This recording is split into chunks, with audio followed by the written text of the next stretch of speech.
Controls, I mainly have everything on default apart from the jump, which I have both mouse wheel and spacebar. Some of you may be like, why would you have both? But the reason is I kind of learned to use both for different scenarios, as well as having the option to glide with jet using the spacebar. I also run everything on default in equipment sections simply because I found it comfortable and it was something that I've been using since I've started Valorant. In the communication tab, the only thing different is having party and voice chat on my mouse, so it's easier to play and speak. Now moving on to crosshair. It took me a while finding the perfect crosshair for my methodical playstyle, from using a dot to using a large conventional crosshair, but in the end I opted for a neutral crosshair, meaning it's not too small or too large for any scenario.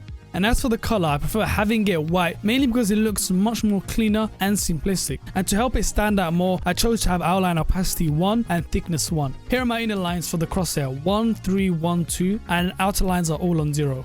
I stick to my native resolution of 1920 by 1080 and have my refresh rate set at 144Hz. I prefer having an uncapped FPS because from what I'm aware, having more FPS reduces frame latency. For the Nvidia latency, I've got mine set to on. Make sure if you have a 1070 or higher with updated drivers that you have it on plus boost or just on. For my graphics quality, I prefer having everything on the lowest, mainly for visibility as I can easily run it on all high. For my stats, I only use client FPS, tick rate and packet loss since those are the metrics that really affect my game and those are the ones that sometimes fluctuate.